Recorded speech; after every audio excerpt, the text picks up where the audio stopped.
In property law, ownership of land is not monolithic, it is divided into temporal slices called estates. An estate in land represents the quantum, or the extent, of the ownership interest a person holds in real property. We analyze these interests by dividing them into two main categories: present possessory estates and future interests. The present possessory estate dictates who currently holds the right to possess and use the land. The future interest dictates who will possess the land when the current estate ends. This video series will systematically analyze the spectrum of estates, beginning with the present possessory interests. We will focus primarily on three core types: the fee simple absolute, which is potentially infinite, the life estate, which lasts only for a life, and the various defeasible fees, which are estates that can be cut short by a condition. Understanding this fundamental division between present rights and future claims sets the stage for mastering estates law. We begin our detailed analysis with the most complete form of ownership, the fee simple absolute. This estate represents the maximum possible interest in land recognized by law, potentially lasting forever. Traditionally, the grantor conveyed this estate using specific language, such as, to A and his heirs. While the phrase, and his heirs, is no longer strictly necessary today, it signals the absolute nature of the grant. The fee simple absolute is fully transferable during the owner's life, meaning it is freely alienable. It can also be transferred by will, making it freely divisible, and if the owner dies without a will, it passes to their heirs, meaning it is freely descendable. In essence, the fee simple absolute is the largest estate possible, and when it ends, it simply ends. There is no accompanying future interest retained by the grantor, meaning the land goes to whomever the current owner designates, or nowhere if they fail to designate anyone.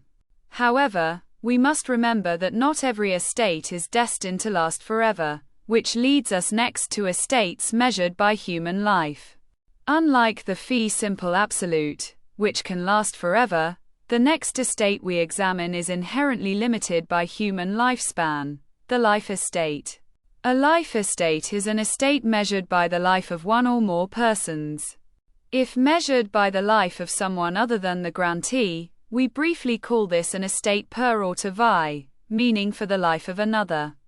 Because the estate must end upon a specific death, there is always a future interest attached. If the property reverts to the original grantor or their heirs, that future interest is called a reversion. If the property passes to a third party designated by the grantor, that third party holds a remainder. A critical aspect for the bar exam involves the life tenant's duties. The tenant must avoid committing waste, which means they cannot damage the property to the detriment of the future interest holder. This duty covers affirmative waste, like actively destroying something, permissive waste, like failing to make necessary repairs, and even ameliorative waste, which involves making substantial changes that decrease the property's long-term value, even if seemingly beneficial. Understanding these duties is vital before we transition to estates that are measured in fee but can be cut short by conditions. We just concluded our discussion on the life estate, an estate limited by human life. Now, we turn our attention to estates that are measured in fee, potentially lasting forever, but which carry inherent conditions that can cut them short. These are known as defeasible fees. A defeasible fee is an estate in fee simple that terminates early if a specified event occurs or fails to occur. There are three main types you must master for the bar exam. First, the fee simple determinable, or FSD. Second, the fee simple subject to condition subsequent, or FSSCS. And third, the fee simple subject to executory limitation, or FSSEL. The crucial difference among these three lies entirely in the mechanism of termination. We must clearly distinguish whether the estate ends automatically upon breach, or if the original grantor or a third party must take affirmative steps to reclaim the property. This distinction dictates the future interest retained, which we will explore next. We begin with the fee simple determinable, or FSD. This estate is characterized by language that denotes duration, signaling that the estate lasts only for a specific time or until a specific event occurs. Look for durational phrases such as so long as, while, or during. If you see these words, you are dealing with an FSD. The most critical feature of the FSD is that termination is automatic upon breach of the stated condition. No action is required by the grantor. If the condition ends, the estate ends instantly. Consequently, the future interest retained by the grantor is called the possibility of reverter. For example, if land is granted to the city so long as the property is used as a public park, and the city builds a shopping mall, the estate terminates immediately, and the land reverts automatically to the grantor.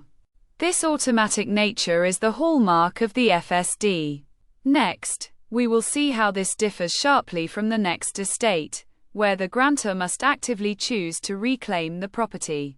Now we shift our focus from the automatic termination of the fee simple determinable to the fee simple subject to condition subsequent, or FSSCS.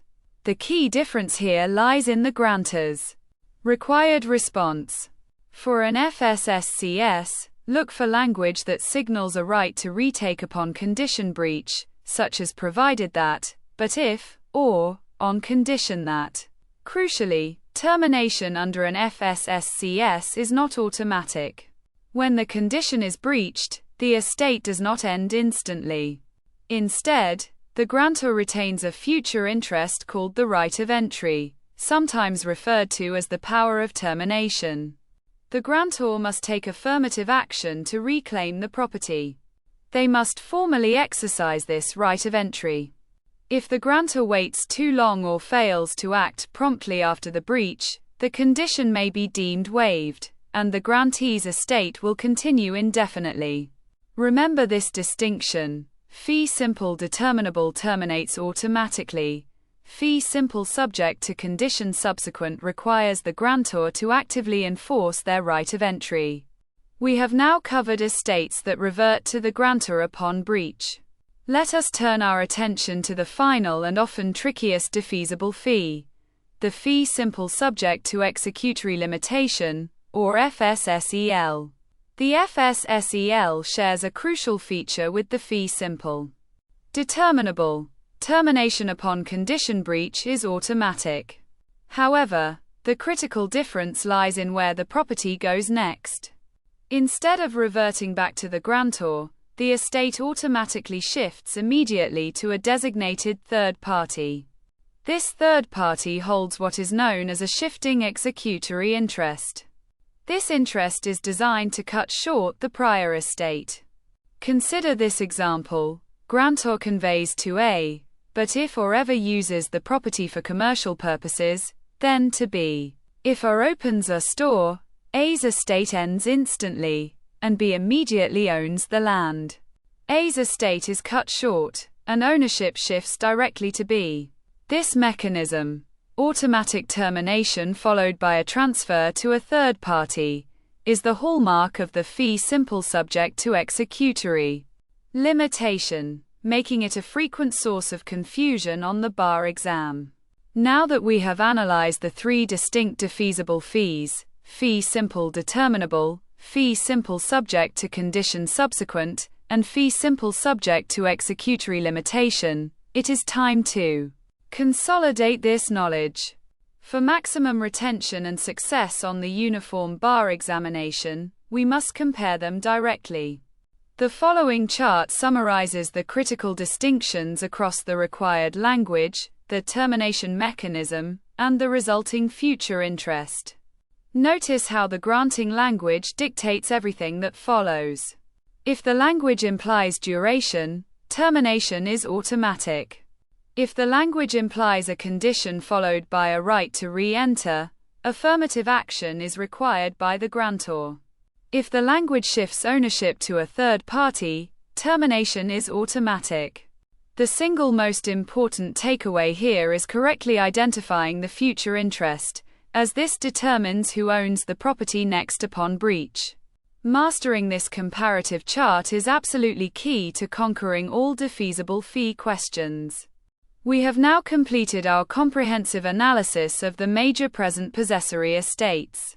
Remember the spectrum: the fee simple absolute, which is infinite; the life estate, which is finite, measured by a life; and the three defeasible fees, which are conditional. When approaching any property ownership question on the uniform bar examination, focus immediately on two critical elements. First, identify the magic words used in the grant. These words, such as, "and his heirs," "for life," or durational phrases like, "so long as," immediately categorize the estate type. Second, and most importantly, correctly identify the associated future interest. Whether it is a possibility of reverter, a right of entry, a remainder, or an executory interest, knowing who owns the property next is the key to answering the question correctly. Mastering these distinctions is your pathway to success. Now, take these concepts and apply them rigorously through practice problems.